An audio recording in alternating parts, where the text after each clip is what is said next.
gathering, isn't it? Bleachers, flags, bunting. It could be any kind of a civic ceremony, I guess. A 4th of July celebration, a Founder's Day, or maybe just a graduation. But then, these fellows look like they've already graduated. Why, of course they have. Graduated and got their diplomas as some of America's favorite entertainers. Frank Sinatra, Dean Martin, Sammy Davis Jr., Peter Falk.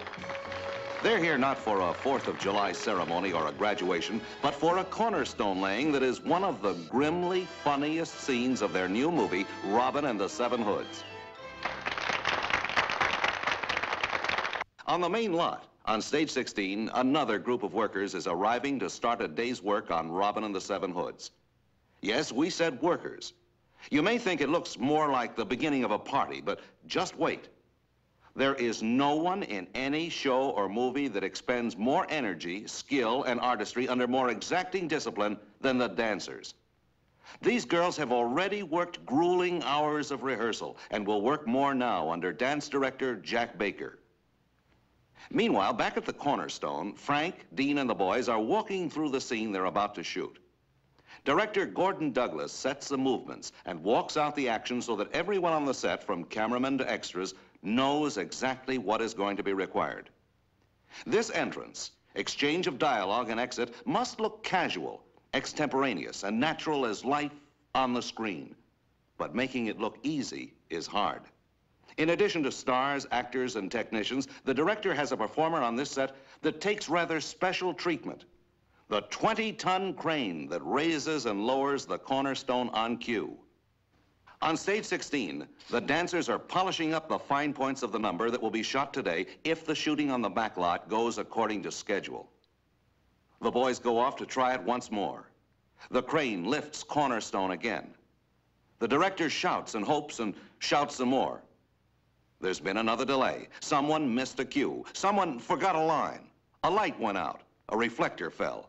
For any of 10,000 reasons, they have to do it again. Of course, as anyone who's waited for a lady can tell you, makeup is the world's greatest female time killer. So the waiting isn't too much to stand.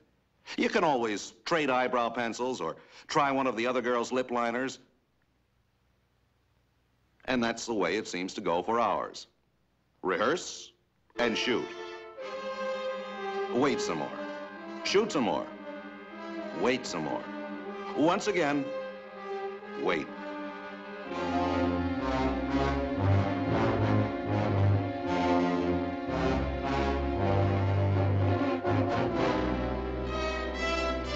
Quiet on the set. What's this? It has all the signs of a final take.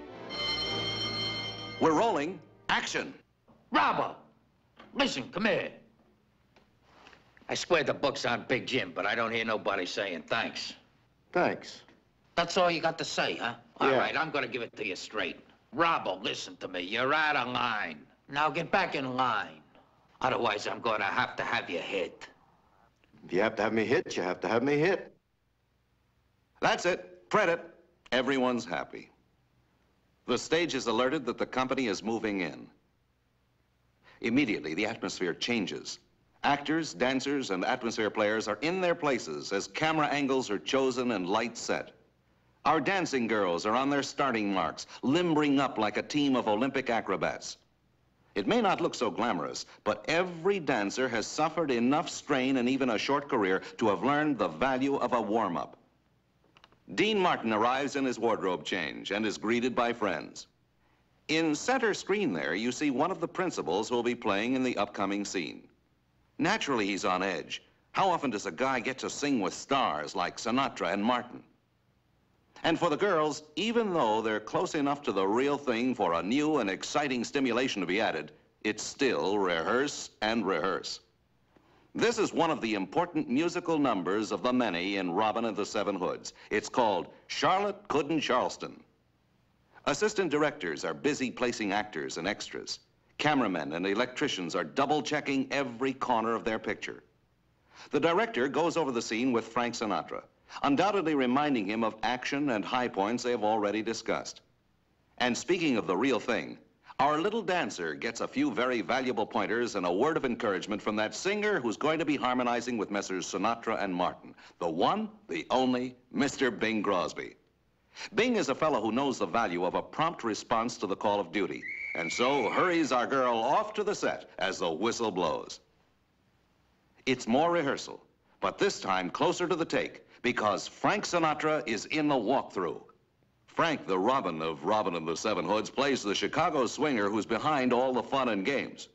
Of course, you realize he takes from the rich only to give to the poor. They say that the biggest fans of all are the performers themselves. Our dancers are no exception. They're obviously delighted to be able to renew acquaintance with two such stars as Frank Sinatra and Dean Martin. But now the director is calling for a take. This time it looks as though the work and waiting are going to pay off. The girls are in their places. Camera and sound are ready. And here's just a little bit of what all the fuss is about in Robin and the Seven Hoods. Though she came from Charleston, Charleston,